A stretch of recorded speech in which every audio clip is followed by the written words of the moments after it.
कालू और टुनटुनी एक दूसरे से बहुत प्यार करती थी। दोनों ने एक साथ जीने मरने की कस्में खाई और कुछ समय बाद दोनों ने शादी कर ली। टुनटुनी ने शादी के 1 साल बाद एक बेटी को जन्म दिया। कालू बोला, अरे वाह, मेरी बेटी कितनी अच्छी है, बिल्कुल मुझ पे गई है। टुनटुनी, बस एक बेटा और हो जाए तो हमारा परिवार पूरा हो जाएगा। अगर फिर से बेटी हो गई तो? अरे अरे अरे, ऐसा मत बोलो। अरे नहीं नहीं नहीं, अगला बेटा ही होगा। इसी तरह बेटा के चाहत में टुनटुनी के साथ बेटियां हो गई। एक दिन कालू बोला, टुनटुनी, मैं नहीं जानता था कि तुम मुझे साथ साथ बेटियां दोगी, वरना मैं तुमसे शादी नहीं करता। ये क्या कह रहे हो आप? 7 बेटियां हो गई तो इसमें मेरी क्या गलती है? और किसकी गलती है? कान खोल कर सुन लो। तुम्हारे साथ नहीं रह सकता। मैं दूसरा शादी कर रहा हूँ ताकि दूसरी पत्नी मुझे बेटा दे सके। आप ऐसे कैसे कर सकते हो? आपने तो हमसे प्यार किया था। हाँ किया था, लेकिन मुझे वंश चलाने के लिए एक बेटा चाहिए, इसीलिए मैं कल ही दूसरा शादी कर रहा हूँ। अब मैं उसी के साथ रहूँगा। मुझे तुम्हारी ज़रूरत नहीं है। और ये जेवर और कुछ ज़रूरी सामान मैं लेकर जा रहा हूँ। मेरी पत्नी को इनकी ज़रूरत पड़ेगी। टुनटुनी रोती रही, गिड़गिड़ाती रही, बेटियों के वास्ता दिया, पर उनको कोई फर्क नहीं पड़ा। लेकिन कालू को कोई फर्क नहीं पड़ा और कालू कौवा टुनटुनी और उसकी बच्ची को रोते हुए चला गया। टुनटुनी सिसकती रही। मम्मी, जब उन्हें आपकी और हमारी परवाह नहीं तो क्यों रो रहे हो? मैं नहीं रो रही मेरी बच्चियों, मेरे पास आओ। तुम मेरी हिम्मत हो। अगर तुम मेरे साथ हो तो मैं कभी नहीं टूट सकती। चलो अंदर चलो, खाना खा लो। दिन गुजरे, हफ्ते गुजरे, फिर महीने गुजर गए। टुनटुनी चिड़िया को बहुत भारी दिखाई देने लगा। कालू लौटकर नहीं आया। पता चला कि वो सचमुच किसी चिड़िया से शादी कर ली है। मम्मी, भूख लगी है। टुनटुनी परेशान होकर बोली, लेकिन मैं क्या खिलाऊं मेरी बच्ची? रसोई में सारा सामान खत्म हो गया है। मम्मी, अगर पापा नहीं आए तो क्या हमें खाना नहीं मिलेगा? टुनटुनी के पास कोई जवाब नहीं थी। वो खुद नहीं जानती थी कि आगे क्या होगा। वो प्रार्थना करने लगी, हे ऊपर वाले, आप भी कोई रास्ते दिखा दे। टुनटुनी प्रार्थना करने लगी, हे ऊपर वाले, कोई आप ही रास्ते दिखाओ, हम किधर जाएं?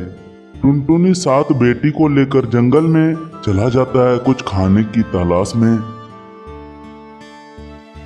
मम्मी, वो देखो, उधर तो बिल्डिंग बन रही है। उसने वहां जाके बिल्डर से पूछा, मालिक, मुझे क्या कुछ काम मिल सकता है? तुम कैसे काम करोगी? तुम्हारे साथ ये लड़कियां तुम्हारे साथ है। मालिक, मैं काम करूंगी, बस मेरी बेटियां उधर दूर बैठी मुझे देखती रहेगी। इनके पापा नहीं है, घर में कुछ खाने को भी नहीं है, नहीं तो ये भूखी मर जाएगी। बहुत दुख हुआ तुम्हारी बात सुनकर। तुम चिंता मत करो, काम मिल जाएगा तुम्हें। बिल्डर ने तरस खाकर उसको काम पे रख लिया। टुनटुनी चिड़िया वो मलवा ढूंढती, शाम को उसको पैसे मिल जाती। मम्मी, आप हमारे लिए कितना मेहनत करती हो, आप बहुत थक जाती हो ना। अरे, ये क्या बातें बना रही हो दोनों?